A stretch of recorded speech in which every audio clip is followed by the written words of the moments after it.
Hi friends, എല്ലാവർക്കും നമ്മുടെ channel പുതിയ വീഡിയോയിലേക്ക് സ്വാഗതം. ഞാൻ തന്നെയാണ്. ഇന്നും നിമിഷപ്രിയയെ കുറിച്ചിട്ടാണ് വീഡിയോ. കാരണം വീഡിയോ ഇടാതിരിക്കാൻ കഴിയില്ല.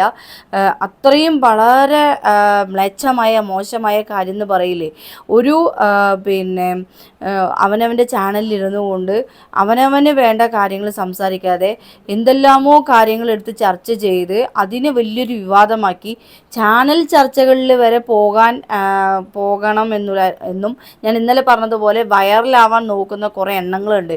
അതായത് ഒരാളുടെ ജീവിതത്തെ വിറ്റുകൊണ്ട്, അല്ലെങ്കിൽ ആ ഒരാളുടെ ജീവിതത്തെ വെച്ചുകൊണ്ട് ഇങ്ങനെ ഒരു കുറേ വർഗ്ഗങ്ങൾ, കുറേ പേരിൻ്റെ പേര് ഇത് എവിടെ കാണുന്ന ഫോട്ടോസ് ഞാൻ ഇവിടെ വെക്കുന്നുണ്ട്. ഒരു ഉബൈദ് പീട്ടിയും, പിന്നെന്താണ് നവാസ് ജാൻ, പിന്നെ താഹിർ ഹുദവി ചേമ്പലങ്ങാടോ, അങ്ങനെ ഈ 3 പേരെ കുറിച്ചിട്ടാണ് ഇപ്പോൾ ചർച്ചയുണ്ടായിട്ടുള്ളത്.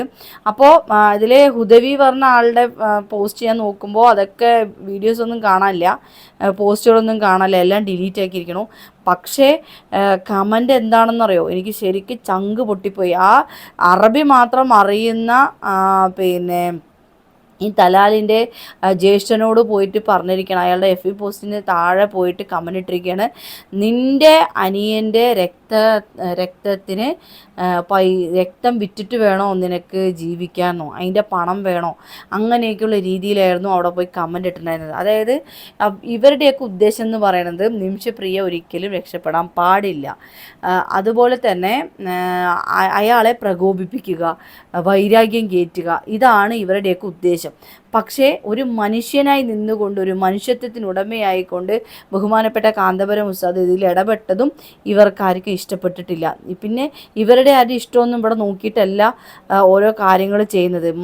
ആ ഒരു ചേച്ചിനെ എങ്ങനെയും രക്ഷപ്പെടുത്തിയിട്ട് അവരുടെ കുടുംബത്തിൽ എത്തിക്കണമെന്നേ ചിന്തിക്കുന്നത്. അത് മാന്യമായ രീതിയിൽ, അതായത് തലാലിൻ്റെ കുടുംബവുമായി നല്ല രീതിയിൽ സംസാരിച്ചുകൊണ്ട് തൂക്കുകയറിൽ നിന്ന് മാറ്റി മാപ്പാക്കി ദിയാധനം വാങ്ങുമെങ്കിൽ, ദിയാധനം അവർ സ്വീകരിക്കുമെങ്കിൽ അതും കൊടുത്ത് നിമിഷപ്രിയയെ വീട്ടിലേക്ക് എത്തിക്കണം എന്നുള്ള രീതിയിലാണ് ശരിക്കും നമ്മളെല്ലാവരും ശ്രമിക്കുന്നതും. ബഹുമാനപ്പെട്ട ഇന്ത്യൻ ഗ്രാൻഡ് മുഫ്തിയാണ്, അദ്ദേഹത്തിനൊക്കെ ഇതിൻ്റെ ആവശ്യം വല്ലതുണ്ടോ, അദ്ദേഹം ഇതിന് മെനക്കെട്ടത്. ഇപ്പം എന്താണെന്നറിയോ, ഇപ്പോൾ ഇന്നൊരു പോസ്റ്റ് ഞാൻ കണ്ടു. ഇതിൽ ഉസ്താദ് ഒന്നും ഇടപെട്ടതായിട്ട് ഞങ്ങൾക്ക് അറിയില്ല, ഞങ്ങളെല്ലാ കാര്യങ്ങളും ചെയ്തിട്ടുണ്ട്, പിന്നെ ഇതിൻ്റെ ഇടയിൽ ഇപ്പോൾ നിന്നിട്ടുണ്ടോയെന്ന് അറിയില്ല എന്നുള്ളൊരു പുച്ഛത്തോടെയുള്ളൊരു കമൻറ്റ് ഞാൻ കണ്ടു. എന്തായാലും വിധി എന്താണെന്നും വിധികർത്താവായ ദൈവത്തിന് മാത്രമേ അറിയുള്ളൂ. എല്ലാം നിയോഗം പോലെ നടക്കുമെന്നേ എനിക്ക് പറയാനുള്ളൂ. പിന്നെ തെറ്റ് ചെയ്തവൻ തെറ്റാൽ തന്നെ തീർക്കപ്പെടണം എന്ന് വാശി പിടിക്കുന്ന ഈ നീചമായ ദുഷ്ടന്മാരെ എന്ത് ചെയ്യണമെന്നൊന്നും അറിയില്ല. അതിനൊക്കെ ദൈവത്തിന് വിട്ടുകൊടുക്കണം. ഒരു ദിവസം അവർക്കും വരും ഇങ്ങനെയൊരു അനുഭവം. ഇതല്ല ശാരീരികപരമായിട്ടോ മാനസികപരമായിട്ടൊക്കെ ഇവർ സന്തോഷവാന്മാരാണോ എന്ന് മാത്രം നോക്കിയാൽ മതി.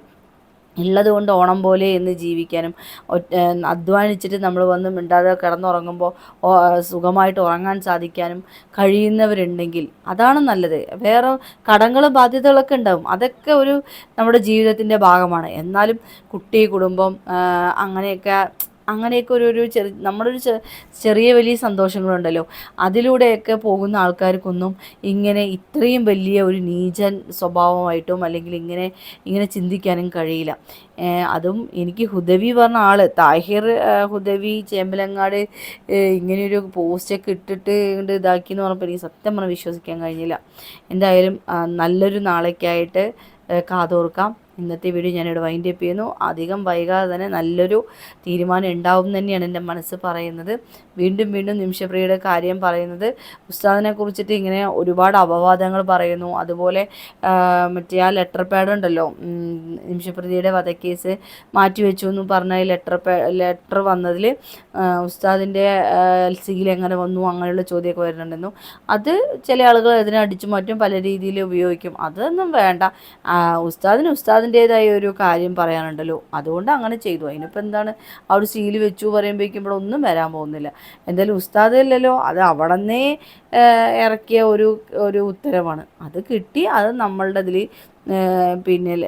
സീലായിട്ട് കൊടുത്തു, അത്രയേ ഉള്ളൂ. അതിനിപ്പോൾ എന്താ. അപ്പോൾ എന്തായാലും ഇന്നത്തെ വീഡിയോ ഞാനിവിടെ വൈൻഡ് അപ്പ് ചെയ്യാനോ. നന്ദി, നമസ്കാരം.